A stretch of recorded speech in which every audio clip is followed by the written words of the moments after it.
টুকরো কাপড় দিয়ে বাচ্চাদের জন্য একটা নিমা বানালাম। আর এই নিমাগুলো বাচ্চারা কিন্তু গরমে পড়ে খুবই আরাম পাবে।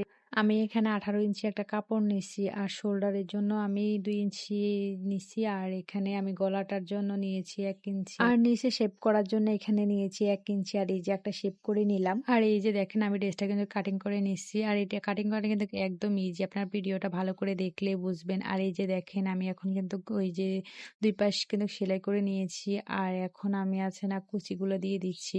আর এই নিমাটা তৈরি করা কিন্তু একদম ইজি, মাত্র 10-15 মিনিটে আপনারা এই নিমাটা তৈরি করতে পারবেন। আর এই যে আমি কুচিগুলো দিয়ে দিছি, এখন একটা চিকন করে পাইপিনের মতো করে লাগিয়ে দিব। আর এই যে দেখেন আমি কিন্তু পাইপিংটা খুবই সুন্দর করে লাগিয়ে নিচ্ছি। আর এই নিমাটা কিন্তু আপনারা যে কোনো সাইজের বাচ্চার জন্য বানাতে পারেন, কাপড়টা একটু বেশি লাগবে আর কি। আর এই যে পাইপিং কিন্তু আমার লাগানো রেডি, দোনো পাশের পাইপিং লাগানো শেষ। এবার হচ্ছে আমি দোনো পাশ জোড়া দিয়ে দিব।